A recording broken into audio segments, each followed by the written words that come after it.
Olá, meus amados do Facebook e também do YouTube. Sejam todos bem-vindos a esta sala espiritual que é a Igreja de Cristo. A Igreja de Cristo, ela não é quatro paredes e um teto estendido em cima.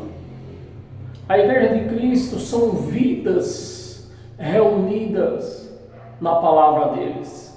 Amém, meus amados? Então sejam todos bem-vindos, você aí da sua casa, sentado no seu sofá, talvez deitado já descansando depois de um dia de trabalho, e eu daqui ministrando esta palavra, da qual vai chegar em todos os nossos corações. Amém? Então sejam todos bem-vindos, dê um like nesse canal, tanto no Facebook, tanto no YouTube, se inscreva no meu canal Ed em Nova Aliança no YouTube, para que o YouTube entenda que este vídeo ele precisa circular em outras redes. Amém, meus amados? Então, meus amados, eu vou pedir a colaboração de vocês para o entendimento do que vai ser pregado hoje, da nossa ministração. Hoje é um daqueles dias em que eu costumo fugir dessas ministrações, porque é uma ministração que eu entendo facilmente, assim como eu acredito que quem esteja em graça vai entender, mas aqueles que estão fora da graça não vai ser fácil de entender e para mim vai ser difícil explicar para essas pessoas. Por isso que eu vou reforçar aqui a seguinte maneira: essa ministração é uma ministração para salvos. Se você não se sente salvo, por favor, vá cair de paraquedas em outro aeroporto. Aqui, essa ministração de hoje é para salvo. Amém, meus amados? Porque eu vou falar o título o tema do nosso estudo. Os 144 mil de Apocalipse, né? Quem são eles? Nós vamos tentar, meus amados, entender isto, porque todos sabem, os que estão na graça sabem muito bem, e os que também não estão na graça também já entendem um pouco que o livro, 80% do que está escrito no livro de Apocalipse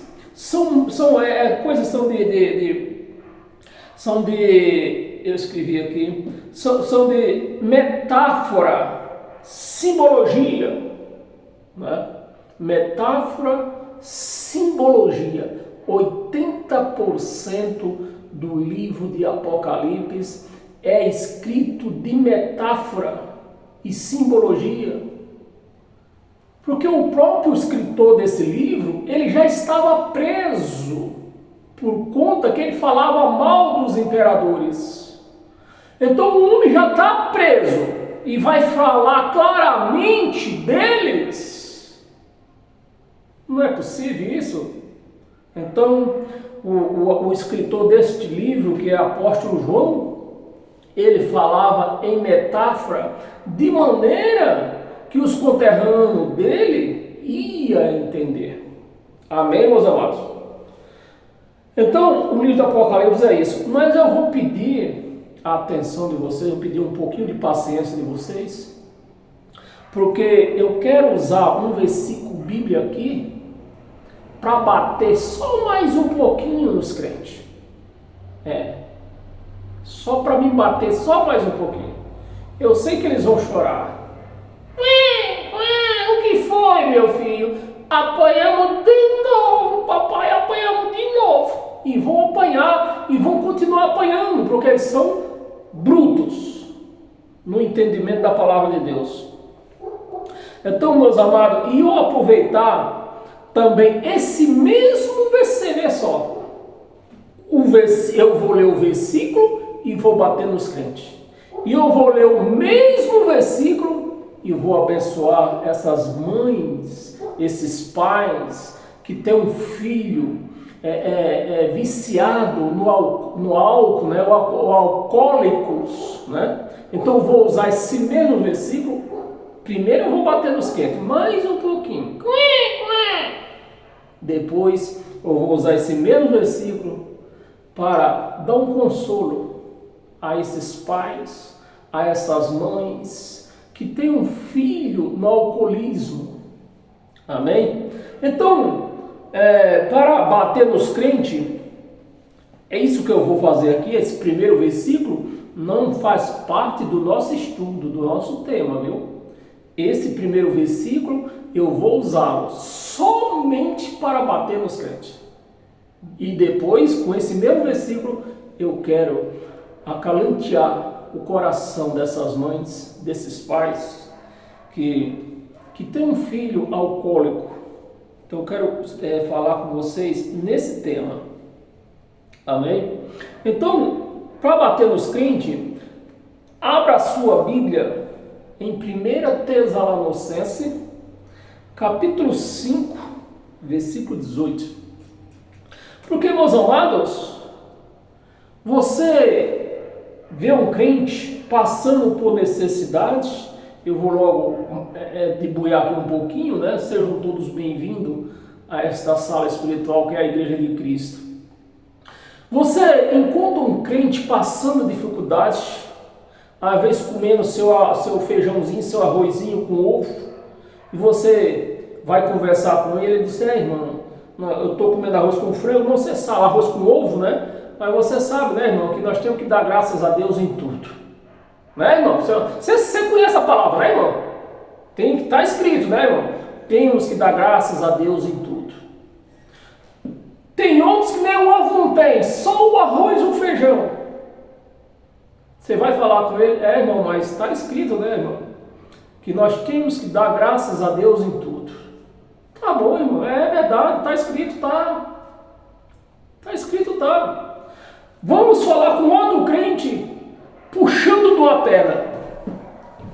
E aí, irmão, o que aconteceu? Irmão, irmão, eu estou aqui meio rindo dessa perna, mas você sabe, né, irmão? Nós temos que dar graças a Deus em tudo. É isso ou não é? Se você frequenta ou já frequentou uma igreja, você sabe que é desse jeito. Mas você nunca encontrou um crente que tem um filho alcoólico, que tem uma filha que é sapatona, que tem um filho que é viado. Você nunca encontrou um crente que dissesse: não, o meu filho é alcoólico, mas eu dou graças a Deus, porque era para dar, porque está escrito. Está escrito que em tudo dai graças a Deus. Você nunca encontrou um crente, um pai de família, mãe, pai, que tem uma filha sapatona ou até mesmo uma prostituta, que diga: graças a Deus que a minha filha é prostituta, graças a Deus que a minha filha é uma sapatona. Você já viu um crente confessando isso? Você já viu um crente dizendo: graças a Deus que o meu filho é alcoólico? Você já viu um crente confessando isso? De maneira alguma. Nunca. Nunca. Mas era para falar. Era para falar porque está escrito. Então veja só. 1 Tessalonicenses, capítulo 5, versículo 18. Em tudo dai graças a Deus. Tudo. Quanto que é tudo, meus amados? Me diz aí, me ajude aí. Né? Tudo, quantos que é tudo? Tudo, até no meu entendimento, só tem a primeira série. Tudo é tudo. E está escrito aqui: em tudo dai graças a Deus, porque esta é a vontade de Deus em Cristo Jesus. Está escrito. E aí, você que come o ovo da graça a Deus, come o feijão puro da graça a Deus, você que puxa de uma perna da graças a Deus. E aí? O que é que você me diz? Meus amados, os crentes confessam o que eu sempre tenho falado. Não é que eu estou contra quem não tem, eu não sou. Isso é normal, uma pessoa às vezes não ter uma carne para comer, ter um ovo, beleza, amém, não é isso a minha bronca. A minha bronca é a pessoa falar e não praticar. E não praticar. Essa é a minha bronca, né? Porque se eu falo que em tudo eu dou graças a Deus, então se eu tiver, que os anjos não ouçam, se eu tivesse um filho viado, eu dava graças a Deus, porque ele é viado e não sou eu que estou dando, que eu estou queimando a rosca, é ele. Se eu tivesse uma filha prostituta, eu dava graças a Deus porque ela é prostituta e não eu, e nem a mãe dela. Mas vê se os crentes entendem isso. Em algumas coisas, você vê, os crentes confessam. Na hora de falar bobagem, falam. Em tudo dá graças a Deus. Mas na hora de cumprir, não cumpre. Então aceite. Aceite que você fala de boca para fora. É que eu já joguei uns vídeos essa semana nas redes sociais. Que a pessoa fala da boca para fora. Deus, a pessoa que fala, que louva a Deus, exalta a Deus com a boca, mas o coração, disse o dono do evangelho, está longe de mim. E esse coração não é um coração que bate pum, pum, pum, pum, não. Coração é entendimento. Quando se fala de coração, está se falando de entendimento. Então, eu estou falando isso para você que não entende o evangelho, você que quer cair, hoje à noite, hoje não é para crente, é para os da graça. Crente não venha cair de paraquedas aqui não, porque o seu paraquedas não vai abrir, você vai se lascar no chão. Então, a palavra hoje é para o salvo. Se você não se acha salvo, pode assistir novela, a novela está maravilhosa. Pode assistir novela. Amém? Então, meus amados, está dado o recado para os crentes que falam da boca para fora e não cumpre. Porque eu falo e provo, né? Está aqui, ó, versículo, capítulo 1 Tessalonicenses, capítulo 5, versículo 18. Em tudo dá graças a Deus. Mas eu nunca vi um pai de família ou uma mãe de família que tem um filho alcoólico e dizer, graças a Deus que meu filho é alcoólico. Graças a Deus. Por quê? Devia dar graças a Deus, porque graças a Deus quer ele, que se esbagaça, dorme na sarjeta, lambe lama, os cachorros lambam a boca dele. Graças a Deus que não é eu. Então devia dar graças a Deus dessa maneira. Porque não é ela. Então, a palavra de Deus, ela não é mentirosa. Você vê, estou dando uns exemplos só, né? Bem, para não se compridar muito, agora eu quero acalentar o coração dessas mães que têm um filho alcoólico. Porque é natural que a gente humano, né, essa carne humana, toda cheia de falha, quando temos esse tipo de problemas em casa, nós pensamos logo pelo lado negativo. Então nós oramos, né, pelo lado negativo. Nunca pensamos no lado positivo. Porque todos nós estamos nessa terra com um propósito. Ninguém está aqui à toa. Nós estamos aqui, nós somos, que eu sempre tenho falado, nós somos seres espiritual, né? A nossa pátria não é aqui nessa terra, a nossa pátria é no céu. Nós estamos aqui passando por experiência em carne. É diferente, meus amados. Então, nós estamos aqui com um propósito. Todos têm um propósito.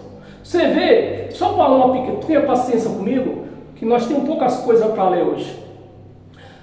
Por exemplo, só para fim de exemplo, Faraó.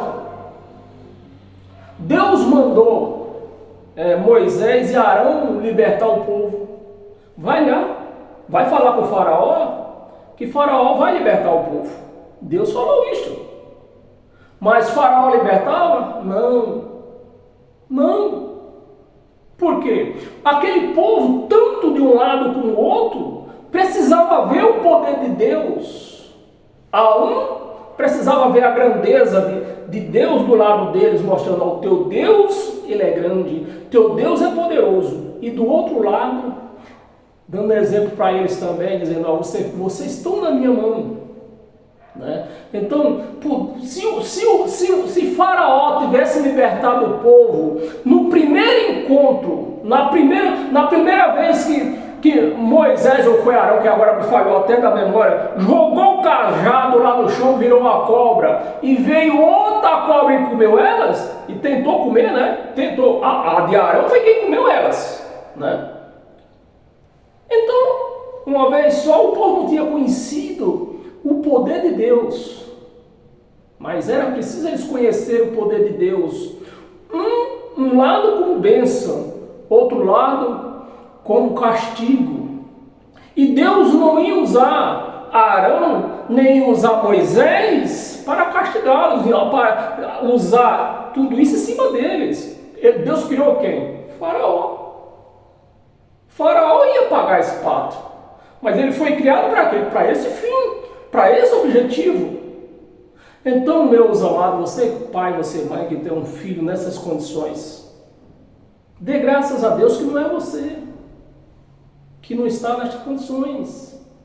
E pense pelo lado positivo. Nós vivemos aqui num reino onde todos têm essa obrigação, né? Tem um plano na vida de cada um. Uns precisam trabalhar, uns mandam, uns trabalham, outros mandam. Um é empresário, o outro tem que ser trabalhador. Não dá para ser todo mundo empresário. Alguém tem que ser trabalhador desse reino. Aí você pensa só comigo, só um pouquinho só. Se todas as pessoas que bebem parassem de beber, até o agronegócio parava, o Brasil parava. O Brasil parava. Até o agronegócio parava. Porque o camarada que bebe a cachaça dele, esses que bebem cachaça só, a cachaça vem da onde? Vem da cana. Então logo o camarada que planta a cana, ele vai parar de plantar cana porque não tem um consumidor para fazer o álcool e o consumidor do álcool. Ele ia parar de plantar cana. Então se ele parou de plantar cana, tem um açúcar. Eu vou até deixar essa parte do açúcar para o outro patamar. Então, meus amados, nós temos que pensar no lado positivo. Alguém tem que pagar esse pato. Alguém tem que pagar. Então, se o povo, se o mundo bebe, até exageradamente, porque há um propósito em cima disso. O reino precisa funcionar. Precisa girar dinheiro. O que planta cana, ele precisa continuar plantando cada vez mais. Você já pensou por esse lado? E aquele que bebe cerveja? Meus amados, eu já trabalhei em fábrica de cerveja. Então eu falo com ganha de causa, né? Eu já trabalhei numa cervejaria. Você sabe o que é feita a cerveja? Né? A cerveja, a primeira matéria da cerveja é a cevada. Então, se o camarada para de beber cerveja, coitado do agricultor que planta a cevada, como é que fica isso? Não vai plantar mais cevada. A segunda matéria da cerveja é o arroz. E se o camarada para de beber cerveja, como que fica o plantador de arroz? O agricultor que planta arroz? Porque, meus amados, não é pouco. É caminhões e caminhões que nós descarregávamos para a fabricação da cerveja. E como é que fica esses agricultores? Se todo mundo parou de beber cerveja, como é que fica? A terceira matéria da cerveja é o milho. Sacos e sacos de milho são usados para fazer uma fabricação de cerveja. E como é que fica o agricultor que planta o milho? Como é que fica? Cadê o consumidor dele? Ele vai vender milho para quem? Vai parar de plantar milho? A quarta matéria da cerveja, eu estou falando só das matérias pesadas, que vai bastante, é de sacos, né? Tem mais outras 3 matérias, mas é pouco, são as chamadas vitaminas. Então eu estou falando da matéria pesada. As vitaminas eu vou até deixar de fora, nem vou falar das vitaminas, né? Que vai umas 3 vitaminas, tipo de vitamina na cerveja. Então a quarta matéria que vai na cerveja é o açúcar. Lá e vai o plantador de cana de novo.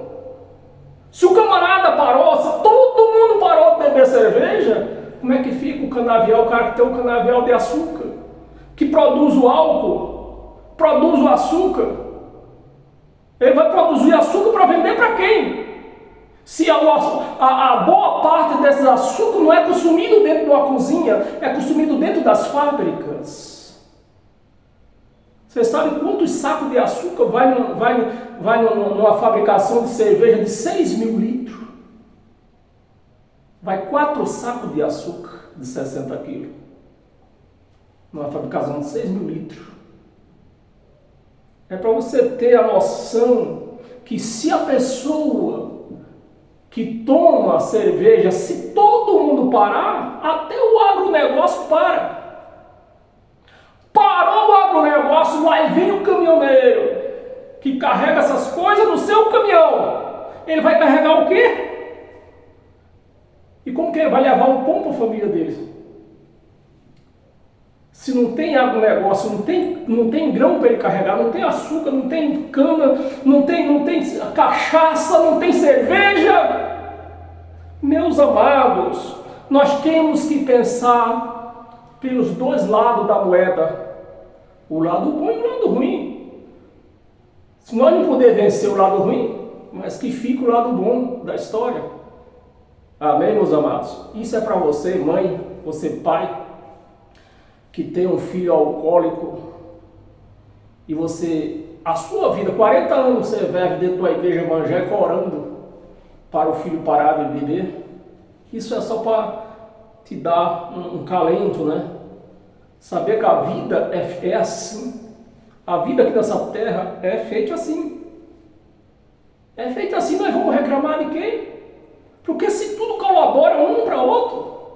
Você já imaginou se o cara que bebe a cerveja, por exemplo, na fábrica que eu trabalhava, acho que tinha mais de 5.000 empregados. Sustentado de quê? Pelaquela bebida. E assim umas vai puxando as outras. Então, meus amados, nós temos que aprender a parar de reclamar da vida, porque nós temos até uma pessoa dentro de casa deficiente dessas coisas. Mas pense pelo lado bom. Talvez você tenha um filho alcoólico, mas tenha um outro filho que trabalha dentro de uma fábrica de bebida, que ganha seu salário do lar. Amém, meus amados? Então era isso que eu queria falar com você nessa noite. Abra sua Bíblia no livro de Apocalipse.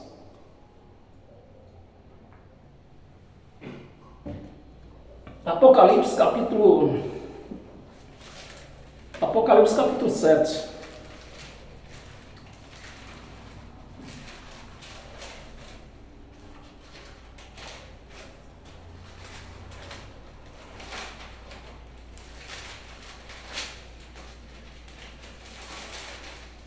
Bem, eu já expliquei para você que esse livro de Apocalipse é um livro que 80% do que se lê aqui são metáfora, simbologia, todas essas coisas aí. Todas essas coisas. E nós vamos ler o livro do Apocalipse no capítulo 7. Esse livro, que eu já falei em outras pregações minhas, esse livro é mais um daqueles livros que tem remetente e destinatário. Quem era o remetente deste livro? João, o que recebeu ordem para escrever. Não é que Deus escreveu, foi João que recebeu ordem para escrever. E quem é o destinatário? As 7 igrejas da Ásia. E quando se fala igreja, não é 7 paredes com 7 tetos estendidos em cima. Era povos. Era povos. Amém? Então o livro do Apocalipse não foi escrito para nós aqui no Brasil, não foi escrito para o Japão, nem para a China. Foi escrito para as 7 igrejas da Ásia. Nem essas igrejas existem mais lá. Você também pertence a alguma dessas igrejas da Ásia? Você é asiático? Não é. Então, meus amados, isso aqui é uma carta, e nós vamos pegar esse capítulo 7, você pode ver, o livro tem, acho que é 22 capítulos. Então, nós estamos aqui no começo do livro. O resto para cá é a visão de João, Deus falando com ele, através de uma visão de Deus, não um anjo, né? O anjo, não era Deus, era um anjo, falando com ele numa visão, né?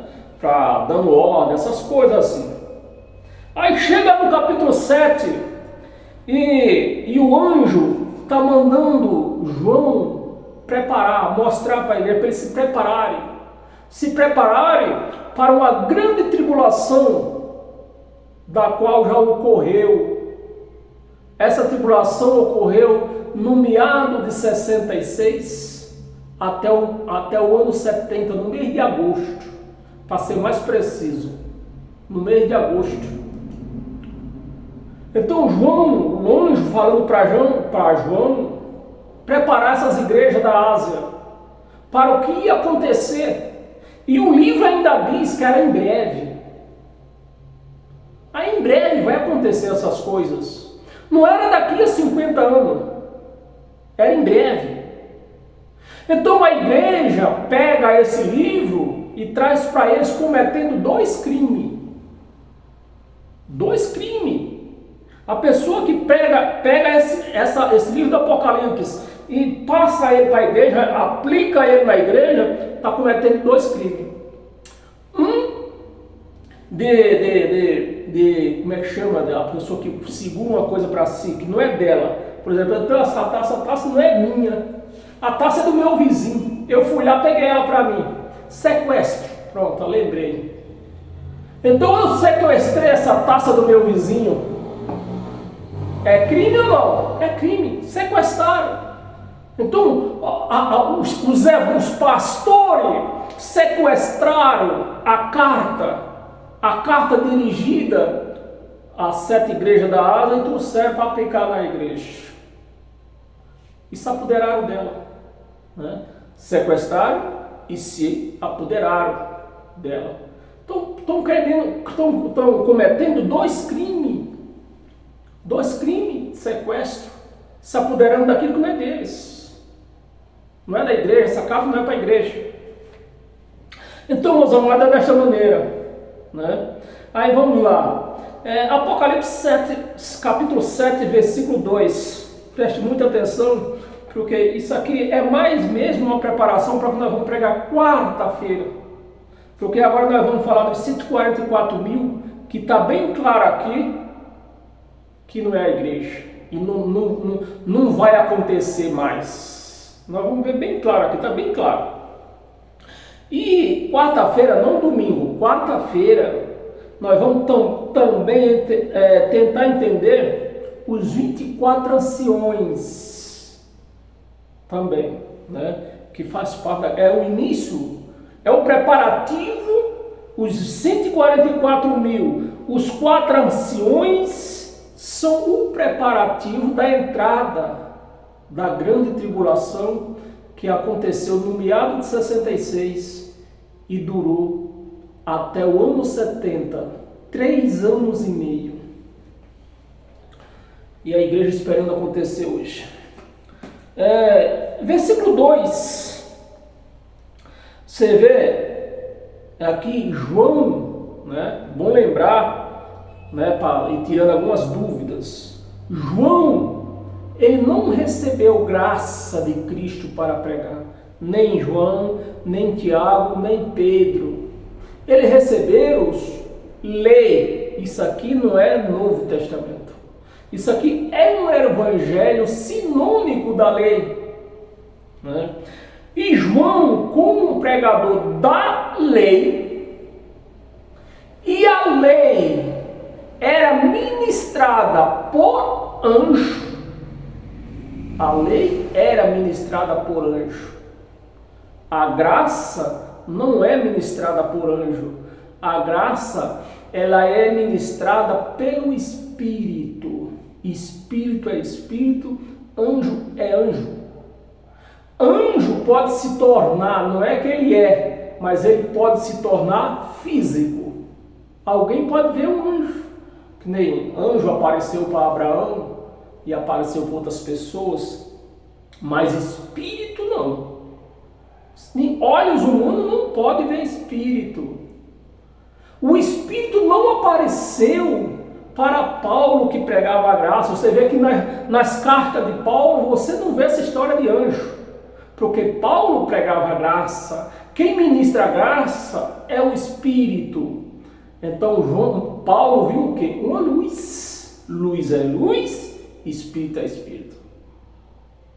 Então tem uma coisa que os crentes não sabem discernir: o que é Espírito, o que é anjo, né? O que é Jesus de Nazaré e o que é o Cristo ressuscitado.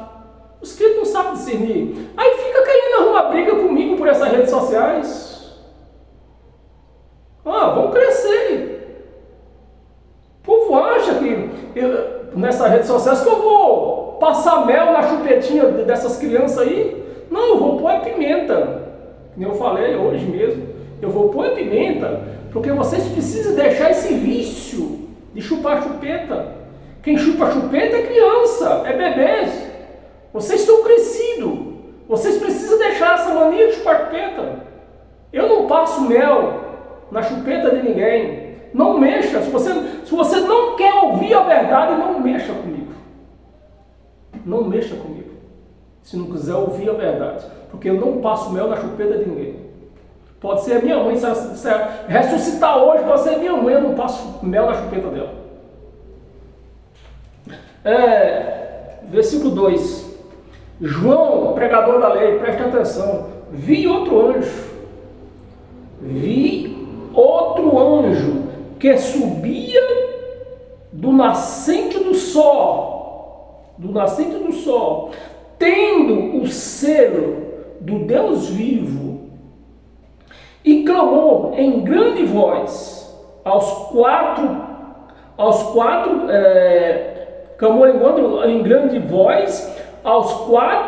anjos, aqueles aos quais foram dado fazer dano à terra e ao mar. Só um pouquinho nesse versículo 2. Eu já fiz vídeo explicando para vocês. Quando na Bíblia fala terra, ela está falando exatamente do povo de Israel, dos judeus, do povo de Israel, os judeus. E quando nós lemos na Bíblia que a palavra mar está se falando dos gentios. Eu já expliquei isso. Então, terra é os judeus, mar é os gentios. Porque os gentios, você vê que a terra, o que é que tem mais, água ou terra? Segundo diz os cientistas, que tem 70% de todo é água e 30% é terra só. Então os judeus eram bem menos do que os gentios. Por isso que a palavra está se referindo aqui, sempre que a Bíblia falar em terra, está falando diretamente aos judeus ou à terra de Israel. Não é Brasil, não é França, não é Japão, não é Brasil, não é lugar nenhum. É ou terra, se falando do povo judeu, ou terra falando do país de Israel. E mar, falando dos gentios. Então está aqui. quais foram dadas a fazer dano à terra, fazer dano ao povo judeu e aos gentios.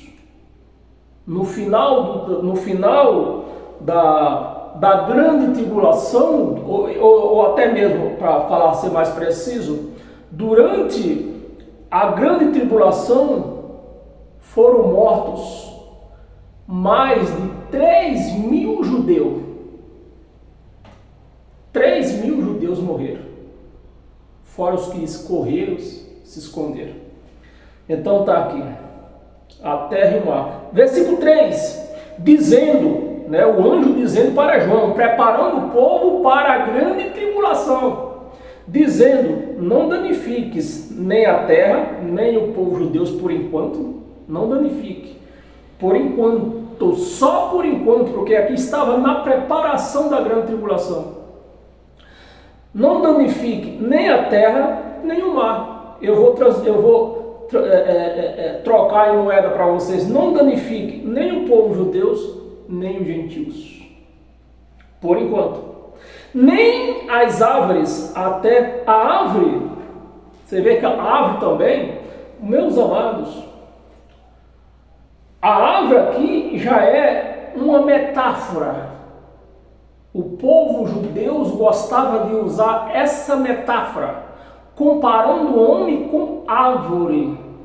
Você vê que Jesus disse, eu sou a videira. O judeu, Jesus era um judeu. Eu sou a videira, vocês são ramos.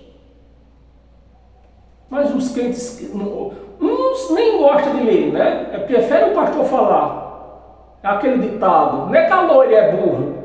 Ela só tem preguiça de pensar. Nem a árvore, nem as árvores. Até selamos na fronte os servos do nosso Deus. Então, alguém ali ia ser selados, ia receber a garantia que eles estavam salvos. Até receber o selo do nosso Deus. Isso foi na preparação. Alguém já ia receber, que no caso seria esses 144 mil aqui. O selo do nosso Deus. Versículo 4. Então ouvi outro número dos que foram selados. Outro número. Não era mais os 144 mil. Era outro número. Outro número.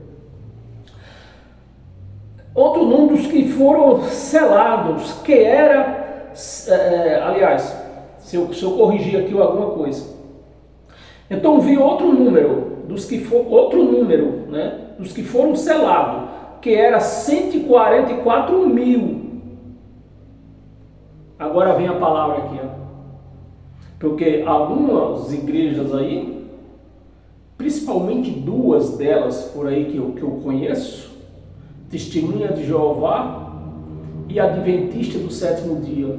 Eles pregam que esses 144 mil aqui vão morar nos céus, que seriam os pastores deles, no caso da igreja, a igreja Testemunha de Jeová, eles já nem tem pastores, são anciões, você vê como eles vão torcendo a palavra, para onde eles levam a palavra, aí joga no peito de quem não conhece a palavra e todo mundo acredita, São as Testemunhas de Jeová e os Adventistas, porque essas duas igrejas no princípio era uma só,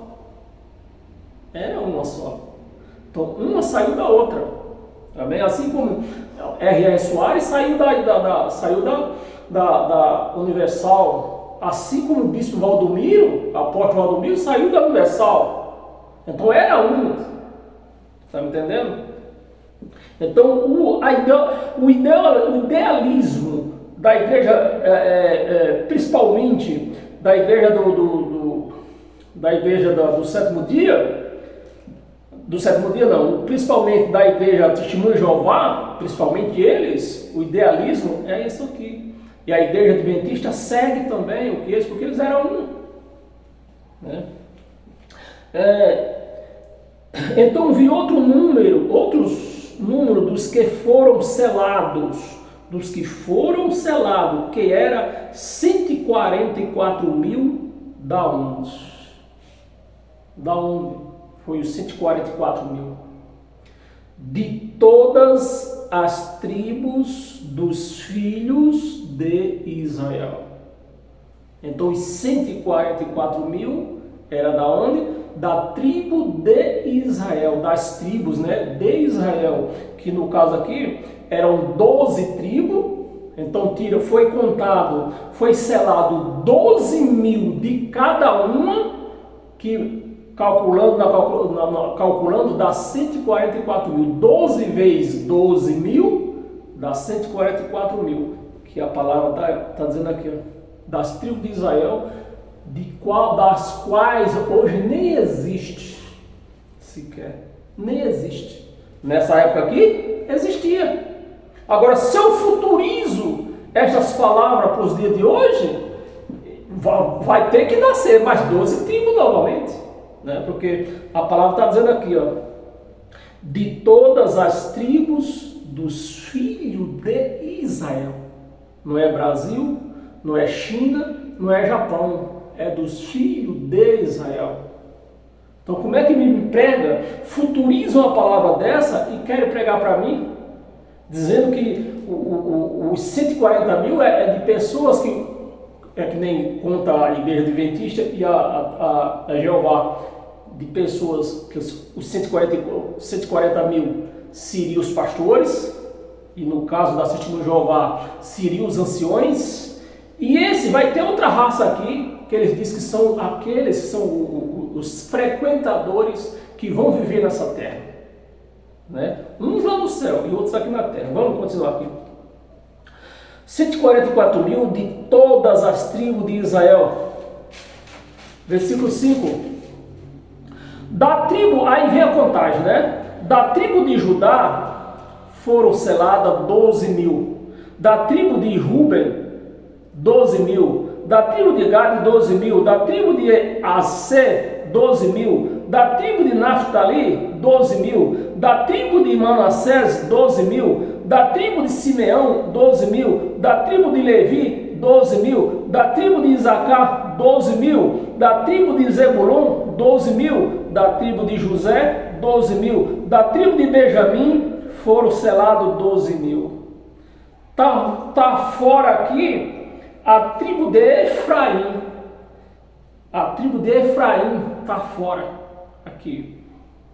Tem duas tribos aqui que está fora. A tribo de Efraim e a tribo de Manassés. Não podemos afirmar, porque que nem eu falei para vocês no começo, o livro do Apocalipse, 80% são metáfora.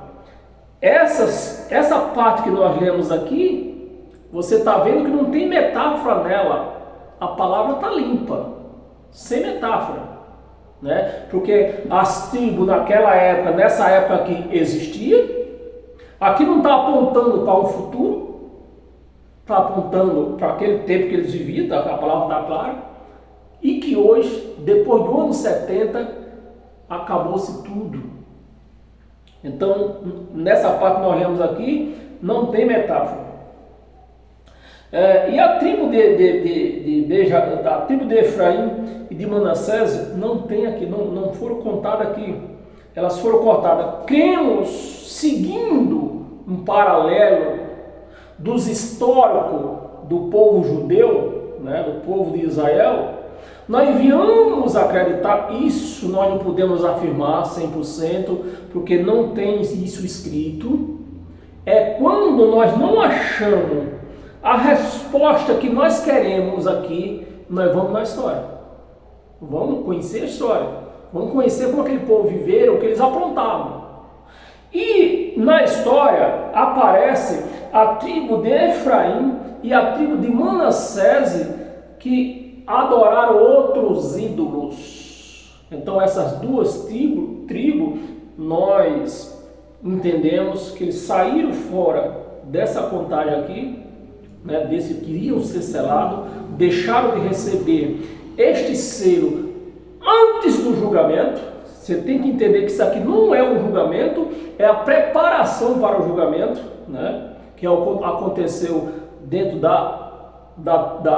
dos 3 anos e meio, mas precisamente no ano 70, né? Foi o ano que Jesus voltou, no ano 70, com o julgamento.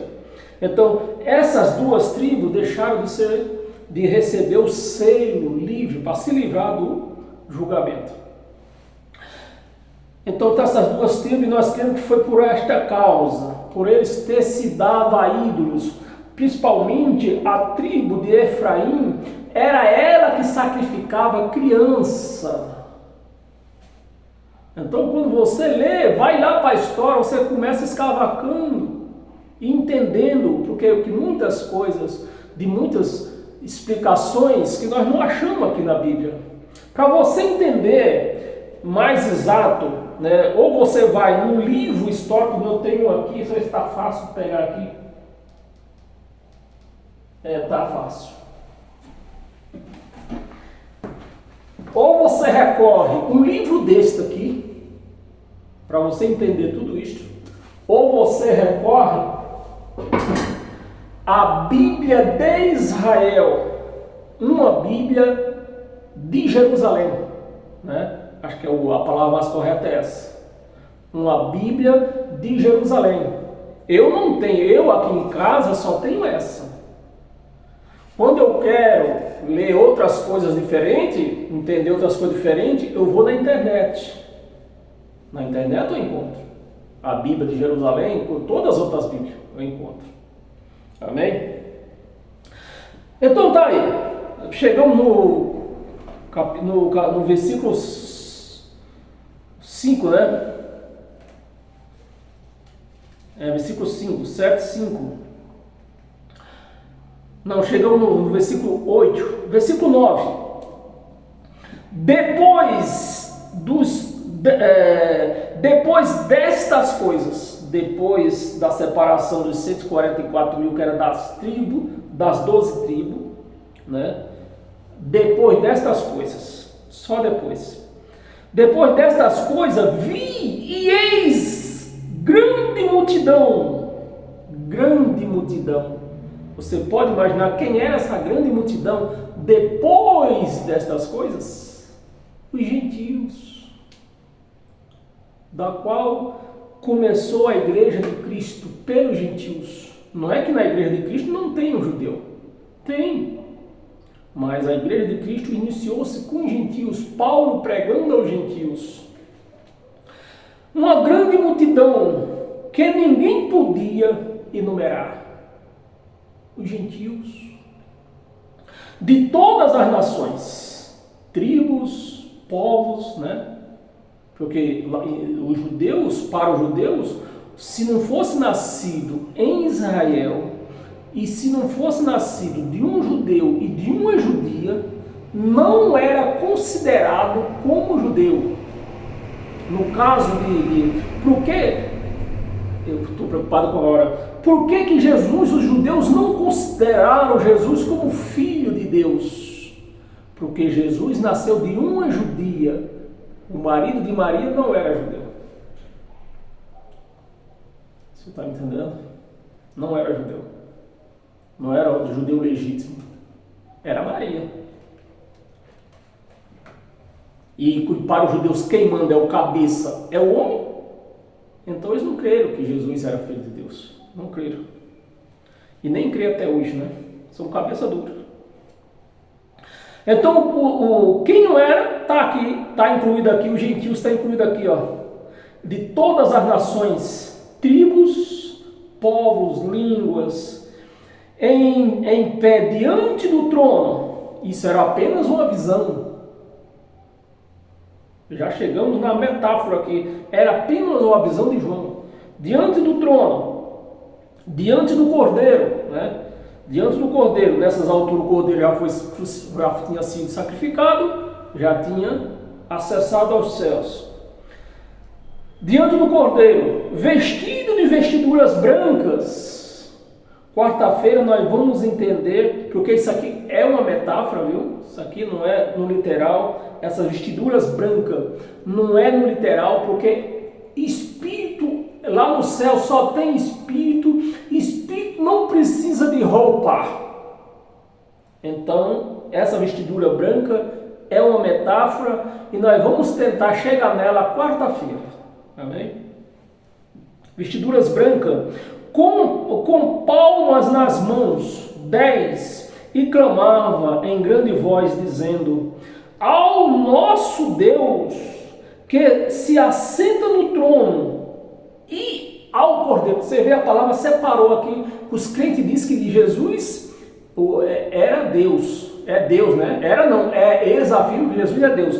Mas a palavra já está discernindo aqui, ó. Ao nosso Deus, que se assenta no trono, e ao Cordeiro. Quem era o Cordeiro? Jesus de Nazaré. Então, quando você presta atenção no que você está lendo, nunca você vai ter Jesus como Deus. Ele estava com o poder de Deus nas mãos. É diferente.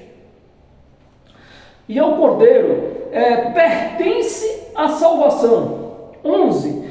Todos os anjos, lá e vem os anjos de novo. Aqui está na lei. João pregava a lei, ele está na lei.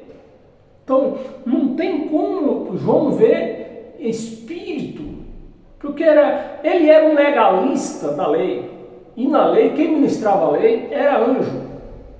Hoje, em graça, se aparecer um anjo, alguma coisa aparecer aqui dizendo que é anjo, eu mando ele voltar para onde ele vem imediatamente, que é uma farsa. Todos os anjos estavam de pé. Agora os crentes futurizam isso aqui, não respeita a data da escrita, não respeita nada. Não respeita nada. Todos os anjos estavam de pé, rodeando o trono. O trono, você vê que a palavra está no singular. O trono, um trono só. O trono. Os anciões, que nós vamos falar quarta-feira, né? Os anciões e os 4 seres viventes. João não fala que tipo de vivente é esse, porque qualquer coisa que tiver fôlego é o quê? Um ser vivente. Pode ser gente, pode ser um animal, pode ser uma barata. Tem fôlego de vida, é um vivente. Você já vê que é o quê? Uma metáfora. Seres viventes ante o trono, né? Ante o trono, no singular, ante o trono, se prostraram sobre o seu rosto, adoraram a Deus. 12. Nós vamos ler até o 14, viu, meus amados? 12. Dizendo: amém. O louvor e a glória e a sabedoria que os crentes não têm, né? Eles louvam mais do que eu falei no princípio, eles louvam de boca para fora, mas a sabedoria, o coração, que nem Jesus falou, está longe de Deus. Está longe, a sabedoria. Amém, o louvor e a glória, a sabedoria e as ações de graça. E a honra e o poder e a força seja ao nosso Deus. Você vê que a separação aqui, preste atenção, meus amados, nós não podemos esquecer de nada, nem um tio nós podemos esquecer. Você vê que nós lemos aqui no 11, do 11 não, no 10 ainda, no 10, se assenta o trono e é o Cordeiro, né? O Deus que se assenta no trono e é o Cordeiro. Vê o que diz aqui embaixo. Aqui. Toda a honra, todo o poder é dado ao Cordeiro? E o Cordeiro, quem é o Cordeiro? Jesus de Nazaré. E toda a honra, toda a glória é para ser dada a Jesus de Nazaré? Aqui diz que é o Deus Todo-Poderoso. Aquele que está sentado no trono. Você vê como os crentes estão perdidos por aí e querem debater comigo. Seja dado o nosso Deus pelos séculos dos séculos. Amém. Versículo 13. Um dos anciões, né, João não explica qual dele, ou se... Não, aqui não dá para dizer que é Moisés, não dá para dizer que é ninguém. Apenas João está dizendo um dos anciões. Um dos anciões tomou a palavra dizendo, para você ver que João está numa metáfora, numa visão assim, numa poluição noturna. Poluição não, a palavra está errada, poluição é poluição. Numa poluição noturna, né? Tipo que os crentes vivem hoje, nessa poluição, sem saber o que diz, sem saber. Ele sonha de noite na cama e no outro dia eu vou contar na igreja como o quê? Palavra de Deus. Anciões tomou a palavra dizendo: estes que se vestem de vestiduras brancas, já falei para você que vestidura branca é uma metáfora, que lá no céu só tem espírito não precisa de roupa. Esses que se vestem de vestiduras brancas, quem são? Quem são e da onde vieram? Vestiduras brancas, da onde vieram? 14. Respondeu-lhe, né?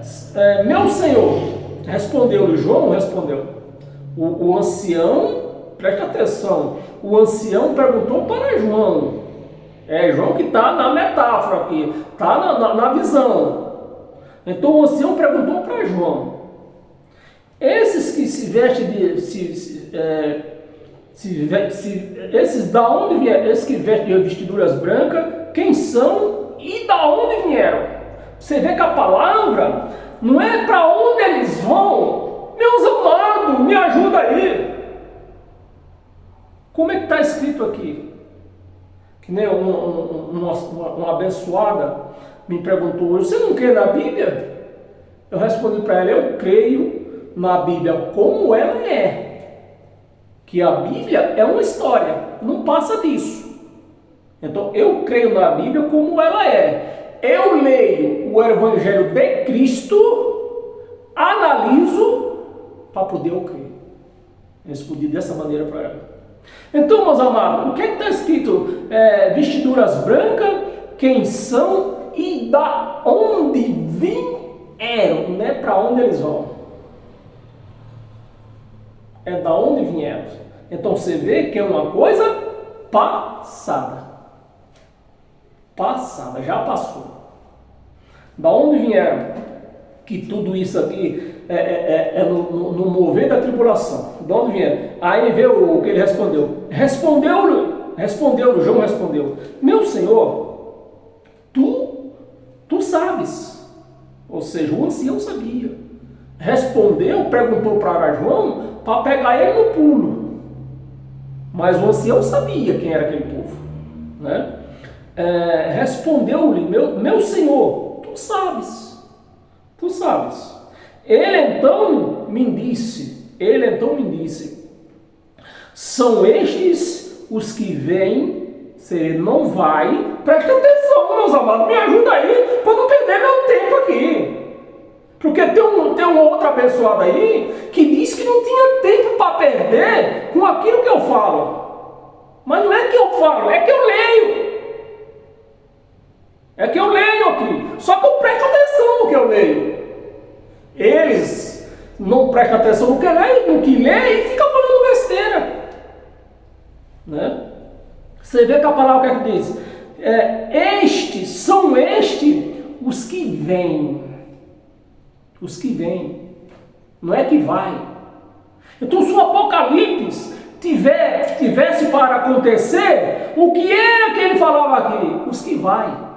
Esse aí, meu Senhor, João tinha respondido para ele, né? Esse aí, meu Senhor, são aqueles que vão. Mas João não falou que aqueles que vão, é aqueles que vêm.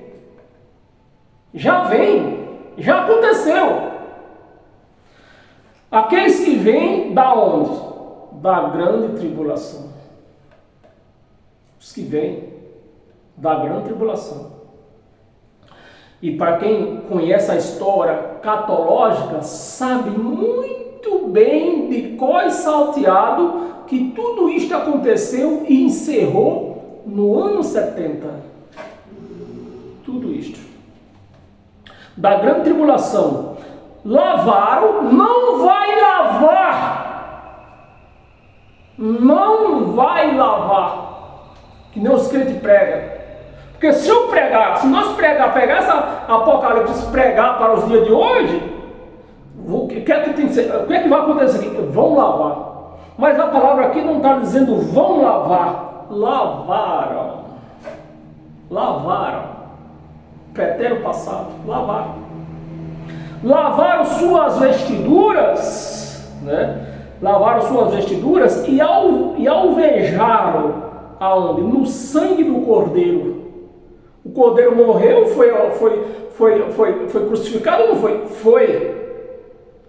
Então, se a igreja vai passar por essa tribulação, vão lavar as vestiduras deles, da igreja, o que é que vai ter que acontecer?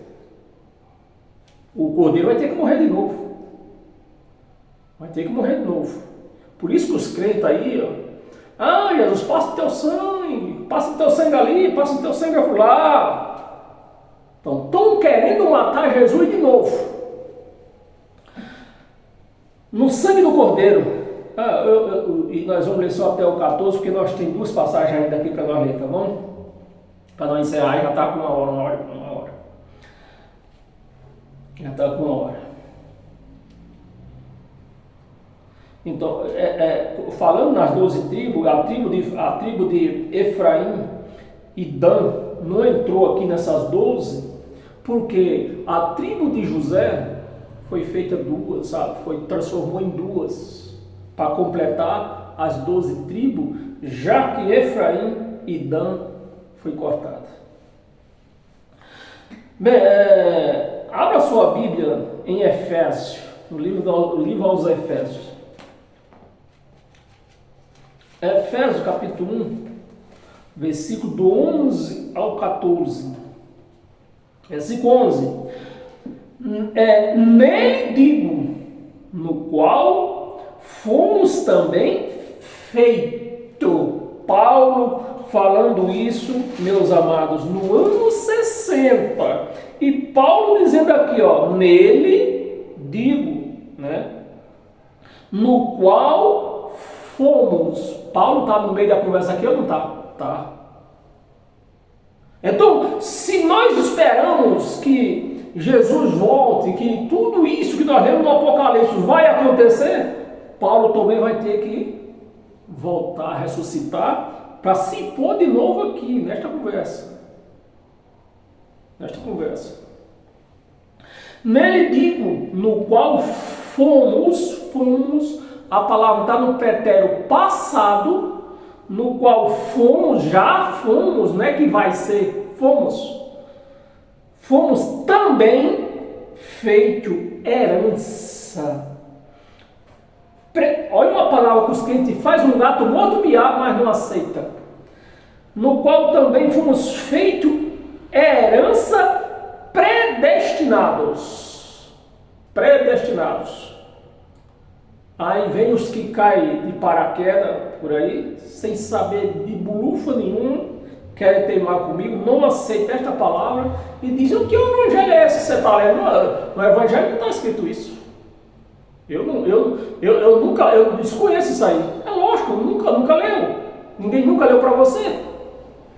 No qual a herança fomos predestinados. A palavra predestinação quer dizer desde o princípio. Predestinado segundo o propósito, houve um propósito, né? Segundo o propósito daquele que fez todas as coisas, fez, não vai fazer, me ajuda aí, fez, não vai fazer, já fez. Fez todas as coisas conforme o conselho de quem? Do pastor presidente? Do bispo? Do apóstolo? Do papa?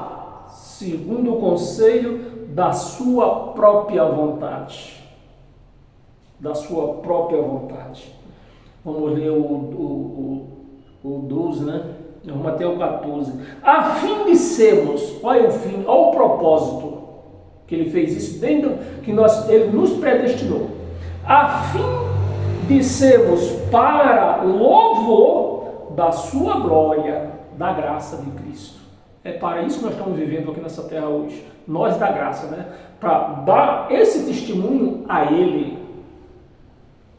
da sua glória. Nós, Paulo está no meio da conversa aqui, viu? Se isso não aconteceu ainda, Paulo vai ter que ressuscitar para vir ficar no meio aqui. Que ele escreveu isso aqui no ano 60, ele está falando nós, ele está no meio. Né? Nós, os que de antemão, né, desde o princípio, antemão, esperamos Paulo, antemão, presta atenção, meus amados, você está lendo. Isso aqui não foi escrito nessa madrugada, não. Nós esperamos. Então, Jesus não tinha voltado ainda, ele sim. Eles estavam esperando. Mas fazer a igreja esperar Jesus voltar hoje, não, pelo amor de Deus. Pelo amor de Deus, tem que ser muito ignorante. E, infelizmente, nós vimos essa ignorância em juiz, em advogado, em professor, em tudo.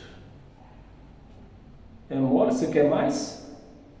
É mole, você quer mais? De antemão, esperamos em Cristo. Então, eles no ano 60, Jesus não tinha voltado ainda, eles estavam esperando. 13. Em quem também vós, Paulo agora se voltou para aqueles que estavam ouvindo ele. Né? Aqui no versículo 12, ele se pôs no meio. Agora, ele se voltou só para aquele que ele estava falando com eles, os Efésios lá. Né? Em quem também vós, não é vós nós não, vós para quem Paulo estava falando, os Efésios. Estamos lendo o livro, diz aos Efésios.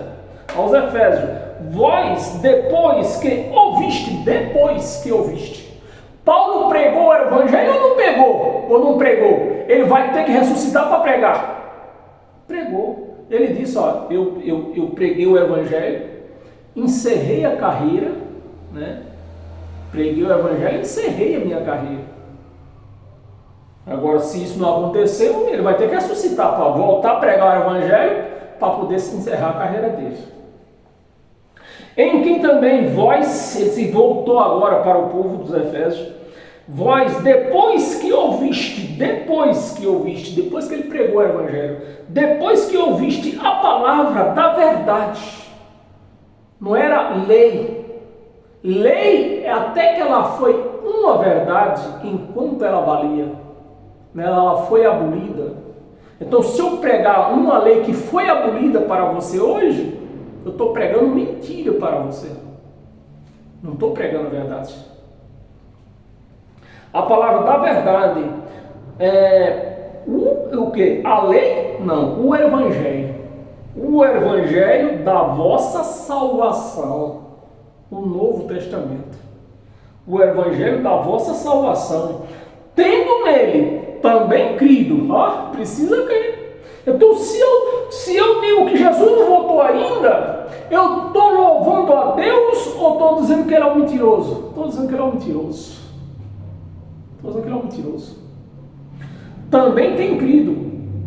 Então, é o que eu falei para um amado hoje, que ele era um incrédulo, né? Porque essas mensagens de incredulidade, sem confessar o evangelho de Cristo, né?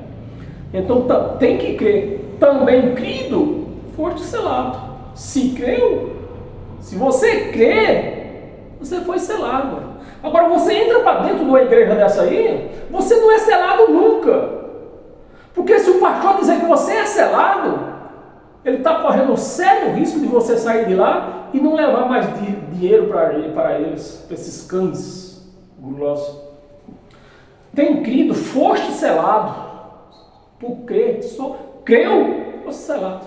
Agora, se não crê, é por isso que esse povo que vive na lei aí, eles não confessam que tem o Espírito Santo. Por quê? Por que eles não foram selados? Não creram. Não creram, simplesmente isso, meus amados, simplesmente. Foste selado com o Espírito Santo. Com o Espírito Santo. Precisa eu dar dízimo, batizar em água, comer ceia, precisa para ser selado com o Espírito Santo? Ou Paulo está dizendo aqui, depois que cresce. Creu, pronto, já era. Você tem o Espírito Santo. O Espírito Santo da promessa, Não era uma promessa que a lei falava ou não era uma promessa? Era. Cumpriu ou não cumpriu? Cumpriu. Se a promessa foi cumprida, eu estou esperando o quê? Eu estou esperando o quê ainda? Se a promessa foi paga, o Espírito Santo está em nós. Mas os crentes não aceitam isso. 14, vamos ler o 14, vamos. 14, o qual o evangelho do crente, né? O qual é o poder da nossa, é o penhor. Então, eu criei, né? Eu criei em Cristo, no seu evangelho, no Espírito Santo, e Deus, para garantir que eu estou salvo, colocou o seu Espírito em mim e em você, em todos nós, que os crentes negam isso aí. Os crentes negam, todo crente nega. Aí fica fácil, oh glória, aleluia, aleluia. Nega, agora vamos chorar. Pode chorar lá, isso é lágrima de crocodilo. Eu conheço essa lágrima, esse tipo de lágrima. É lágrima de crocodilo. O Espírito da promessa, 14, o qual é o penhor da nossa herança, até o resgate. Essa palavra resgate vem do grego sotéria. Até o resgate depois de que? Do julgamento, do juízo que aconteceu no ano 70, que eles estavam esperando, que nós acabamos de ler. Eles estavam esperando essa sotéria, né? Essa sotéria da nossa herança, até o resgate da nossa propriedade, o resgate da sua, aliás, da nossa não, da sua, porque o Espírito Santo é de Deus. Então, ele colocou essa propriedade em nós e nós estamos esperando essa carne tombar e ele levar essa propriedade com ele. Amém, meus amados? Você recebe isso? Você só recebe se você não for crente. Se você for crente, não adianta me enganar. Querer me enganar, você não vai enganar. Se você não for crente, você não recebe. Se você for crente, você não recebe. Isso é para quem não é crente. O resgate da sua propriedade em louvor da sua glória. Amém? E para nós encerrar hoje com toda a sorte de bênção, abra a sua Bíblia em 2 Coríntios. 2 Coríntios, para nós encerrar hoje. Nem pensei que ia durar tudo isso. 2 Coríntios, capítulo 1. Versículo 21 e 22. 2 Coríntios capítulo 1, 21 e 22. 21. Mas aquele que nos confirma ou não confirma? Os crentes não confirmam isso, os crentes não creem nisso. Aqueles que nos confirmam conosco em Cristo. Em Cristo. E nos ungiu, meus amados, é derramar azeite na cabeça ou é ter o Espírito Santo em nós? É difícil de responder essa pergunta, eu respondo, é ter o Espírito Santo dele em nós. Essa é a unção do cristão, o Espírito Santo de Deus nele, não é óleo derramado na cabeça. Até esqueci onde eu estava. 21 e 22. Em Cristo nos ungiu no pretérito passado, né? No ano 70, quando ele julgou todo o povo, foi derramado o Espírito Santo em todos. Antes não tinha sido derramado em alguns, nem todos receberam o Espírito Santo no dia de Pentecostes. Foi em alguns. Mas agora aqui, depois de ano 70, derramou o Espírito Santo em todos. Essa é a garantia que eu volto buscar vocês. Amém, meus amados? Você recebe isso? E Cristo nos ungiu é convosco em Cristo que nos ungiu, é Deus, né? Se eu ler o 21 de novo, está meio mal lido. Mas aquele que nos confirma conosco, Deus em nós, não é pastor em nós, não é bispo em nós, não é profeta em nós, não é apóstolo em nós, não é sacerdote em nós, quem é? Deus em nós. Não aceite, meu amado, não aceite intervenção de outro, não aceite. Nos confirma conosco em Cristo e nos ungiu. E nos ungiu é Deus, foi Deus que nos ungiu. Amém? 22 para encerrar. Que também nos selou, a palavra selou está no pretérito passado, presente ou futuro? Passado, nos selou. Nós estamos selados com o Espírito Santo. Você recebe? Os crentes não recebem. Se você, que nem eu acabei de falar, se você for crente, não queira tentar me enganar. Você não está recebendo isto. Você não recebe. Que também nos selou e nos deu o penhor. Nos deu o penhor do Espírito em nossos corações. Você recebe, meus amados? Isso é forte demais. Se você recebe porque você é um cristão, você não é um evangélico. Você pode até ter sido um dia um evangélico como eu. Quando eu era um evangélico eu não recebia isso. Aliás, nunca tinha ouvido falar disso. Ninguém pregava isto para mim. Mas hoje, como cristão, eu recebo Cristo, porque é de Deus. Amém? Paz eterna a todos vocês. Que vocês, com esse poder do Espírito de Deus, que está em cada um de vocês, vocês vão receber, vocês vão ter esse poder para vencer todo o diabo da sua vida, que não é um ser de tridente, não, é a tua carne. É a tua carne. Jesus, ele venceu o diabo dele, a carne dele. E ele disse, ó, se eu venci, vocês também vão vencer. Porque eu vou colocar o meu Espírito em vocês. E vocês vão ter esse poder para vencer esse diabo de vocês que é a nossa carne. Amém, meus amados?